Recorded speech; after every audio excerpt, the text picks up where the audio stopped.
बोले भक्त भगवान की जय हो।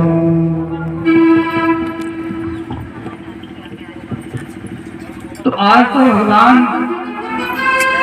सुखदेव जी ने राजा परीक्षित को सुनाया कि प्रहलाद जी ने अपना मंत्र प्रभाव गुरुकुल में कैसे छोड़ा।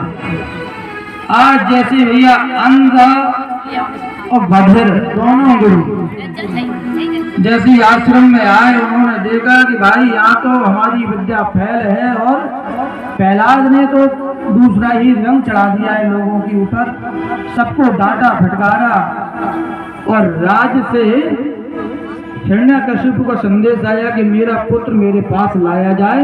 मैं जानना चाहता हूँ कि मेरे पुत्र को आप लोगों ने कौन सी विद्या और कितनी सिखाई। आज प्रहलाद जी को जैसे ही दोनों गुरु अपने राजा के पास ले गए, राजा से कहा कि आपका पुत्र तो बहुत ही होनहार है, इसको तो सब कुछ आता है। बोले अच्छा क्या आता है इसको, हम सुनना चाहते हैं। जैसे ही गोद में उठाया, बोले बेटा प्रहलाद, तुम्हारे गुरुजी ने तुमको क्या सिखाया, एक बात बताओ। प्रहलाद जी के गुरु कौन थे? प्रहलाद जी के गुरु तो नारद जी थे, क्योंकि गर्भ में ज्ञान जिसके द्वारा मिल चुका तो भाई तो प्रथम गुरु हुए।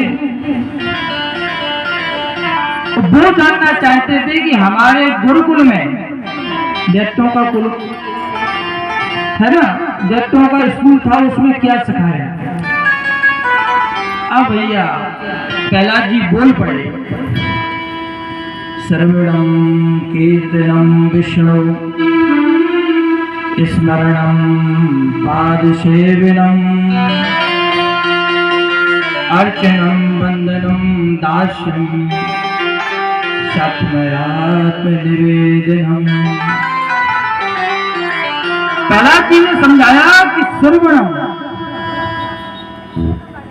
क्या करना चाहिए, ये सबसे पहली विद्या है।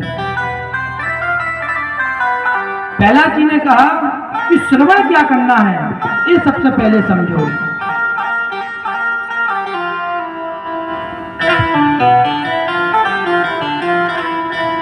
तो हिरण्यकशिपु ने कहा क्या श्रवण करना चाहिए। बोले श्रवण करना चाहिए, फिर स्मरण करना चाहिए, जो सुनकर आओ उसका ही स्मरण करना चाहिए। बोले फिर क्या करना चाहिए। स्मरण किसका करें, सुनने का तो ठीक है, स्मरण किसका करें। बोले महाराज पिताजी श्रवण तो करना चाहिए भगवान की कथाओं का और उनका ही स्मरण करना चाहिए। बोले किसका, कौन है तुम्हारा भगवान। बोले हमारे भगवान है विष्णु। विष्णु की कथाएं, श्री कृष्ण की, श्री राम की कथाओं का ही चिंतन मनन अध्ययन करना चाहिए, ये हमारी पहली भक्ति है। प्रहलाद जी के पिता हिरण्यकशिपु को बहुत क्रोध आया,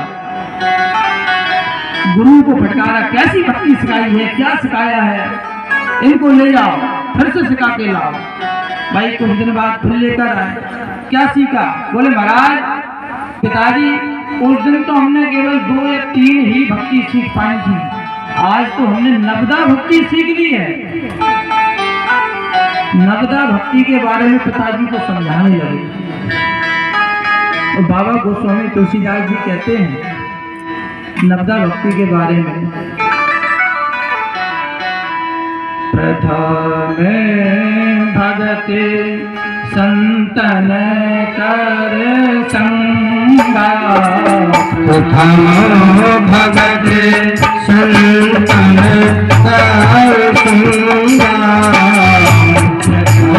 भगते संतन कर संगा, प्रथम भगत संतन कर संगा, प्रथम भगते संतन कर संगा,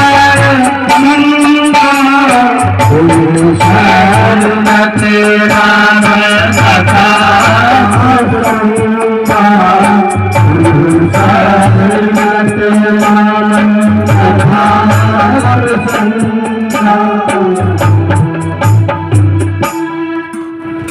महाराज हमने प्रथम भक्ति सीखी है, सत्संग करना सीखो। बोले किसका? बोले संतों का। प्रथम भगति संतन कर संगा। तो इसलिए हम प्रथम भगति संतन का संग करें तो भगवान को पा सकते हैं। देखिए यहाँ पर एक बात बहुत समझने लायक है ना। प्रथम भगति, प्रथम भगति क्या होनी चाहिए? सब नवदा भक्ति में गोस्वामी तुलसीदास जी ने हर एक भक्ति में शर्त लगाई है। अगर वो शर्त पूरी नहीं कर पाओगे तो आपको वो भक्ति नहीं मिलेगी। प्रथम भगत संतन का संग। अगर आप संतों का संग करोगे तो आपको प्रथम भक्ति मिलेगी। ये प्रथम शर्त है उनकी कि संतों का संग करो, संतों का सम्मान करो, सत्संग करो, तो आपको प्रथम भक्ति के अधिकारी हैं आप। बोले महाराज दूसरी भक्ति क्या है? और दूसरी भक्ति है दूसरी रतिमम कथा प्रसंगा।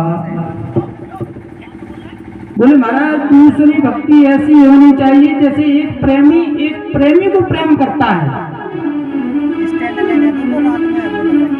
ऐसी जब भक्ति जगेगी तब आप दूसरे ही पायदान पर आ सकते हैं, दूसरी भक्ति के आप अधिकारी बन जाएंगे। बोले महाराज अगर हम शर्तें पूरी नहीं करते हैं तो क्या होगा? बोले शर्तें पूरी नहीं करते हैं तो भाई आप इन भक्ति के अधिकारी नहीं हैं, क्योंकि ये भक्ति बहुत सरल सुनने में लगती है, पर इन भक्ति इन चौपाइयों पर हम चले तो पूरा जीवन निकल जाएगा, पर चल नहीं सकते। बोले महाराज तीसरी भक्ति क्या है? बोले तीसरी भक्ति है गुरुपद पंकज सेवा, तीसरी भक्ति अमान।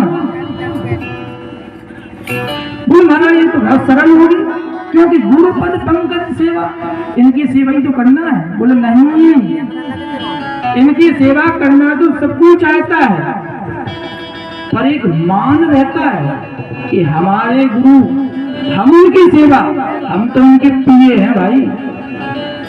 तो कोई जैसे मिलने अधिकारी के पास जाता है, ऐसे कोई कलेक्टर हुआ, उसके जो पास पिए होता है, पिए पर्सनल, तो उसको इतना घमंड रहता है कि उससे पूछो मत। बात करने के लिए कलेक्टर तो सीधे मुंह बात कर लेगा, लेकिन पिए सीधे मुंह बात नहीं करेगा, क्योंकि उसको घमंड रहता है, मान रहता है। इसलिए जब गुरुपद पंकज सेवा तीसरी भगति अमान, अमान हो जाओ, अभिमान त्याग दो। जो स्वयं के अंदर अभिमान जगता है कि हम ऐसे, हमारे द्वारा सेवा, हमने इतना दान दिया, हम इतना दान करते हैं, इस सब अभिमान है, घमंड है, अहंकार है। जब तक ये आपके अंदर रहेगा आपको तीसरी भक्ति नहीं मिलेगी। इसलिए गोस्वामी तुलसीदास ने कहा कि अमान हो जाओ, जो भी है भगवान आपका है, तेरा तुझको अर्पण क्या लागे मेरा। तो वास्तव में सही बात है, हम जैसे आए वैसे ही चले जाएंगे, कितना भी हाथ पैर पटक लें कुछ साथ नहीं जाएगा। केवल भगवान का भजन जो हमने किया और जो हमने पाप किया, जो हमने पुण्य किया, बस दो चीज जाती हैं। तीसरी भक्ति की आशा तो आप छोड़ ही दो। इसलिए तीसरी भक्ति अमान, अभिमान से रहित हो जाए तो आपको तीसरी भक्ति मिलेगी। बाबा गोस्वामी तुलसीदास ने चौथी भक्ति बताई। चौथी भक्ति मम गुण गण करहि कपट तजगान। जब भगवान के हम तीन भक्ति प्राप्त कर लें तो भगवान के भजन करने में लग जाएं तो कपट हृदय से निकल जाना चाहिए। कपट, ईर्ष्या, द्वेष, ये जब तक मल हमारे हृदय में रहेगा तो जीवन का हल हमको नहीं मिलेगा। ये मल निकलना चाहिए, तब जीवन का हल हमको मिलेगा। तो चौथी भक्ति हमको अनायास ही हमको प्राप्त हो जाएगी। और आज तो बाबा गोस्वामी तुलसीदास पंचम भक्ति के बारे में बताने लगे। मंत्र जाप मम दृढ़ विश्वास मंत्र जाप मम दृढ़ विश्वास मंत्र जाप मम दृढ़ विश्वास मंत्र जाप मम दृढ़ विश्वास मंत्र जाप मम दृढ़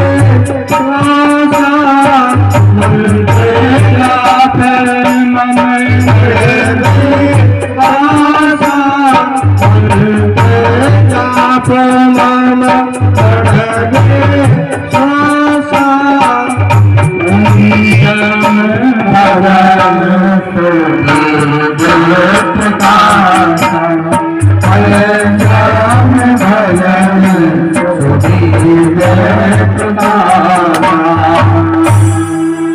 बाबा गोस्वामी तुलसीदास जी कहते हैं कि मंत्र जाप मम दृढ़ विश्वास है। जो आपको मंत्र मिला है, जिस मंत्र पर आपको विश्वास हो, मंत्र ऐसे नहीं मिलता है, विद्या ऐसे नहीं मिलती है। हम स्कूल में पढ़ने जाते हैं तो हमारे लिए शिक्षक लगे हुए हैं, सरकार ने लगा रखे हैं। वहां पर हम उनसे सर बोलते हैं, गुरुजी बोलते हैं, मां साहब बोलते हैं। क्यों? क्योंकि वो विद्या हमको पढ़ाएंगे तभी हम सफल हो पाएंगे।